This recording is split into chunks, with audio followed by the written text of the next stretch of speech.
wafdigan oo hogaaminayo madaxweynaha Jamhuuriyadda Federaalka Soomaaliya Maxamed Cabdilaahi Farmaajo ayaa ka amabaxay magaalada Muqdisho iyaga oo ku sii jeeda dalka Mareykanka si ay uga qayb galaan meertada 74aad ee golaha guud ee qaramada midoobay. Madaxweynaha ayaa waxa safarkiisa ku wehelinayo wasiirka maaliyadda Mudane Cabdiraxmaan Ducaale Beele iyo agaasimaha guud ee madaxtooyada Dr. Nuur Diiri Xirsi Fursade. Ajendayaasha ugu waaweyn ee markaasi hogaamiyaasha caalamku ay kaga arisan doonaan ayaa waxa markaasi la tilmaamay in ay ka mid yihiin xoojinta fursadaha shaqo iyo siyaasadda dhalinyarada, xal u helista colaadaha iyo khilaafaadka caalamiga ah.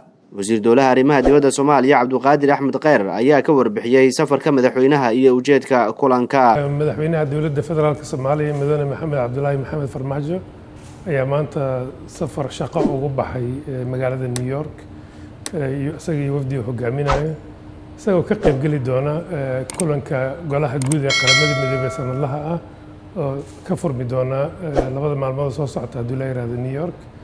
madaxweynaha intuu joogo New York wuxuu la kulmi doonaa wafuud badan oo caalamka ka socota oo xiriiro naga dhaxeeya laba geesooda iyo xiriiro kale oo guud.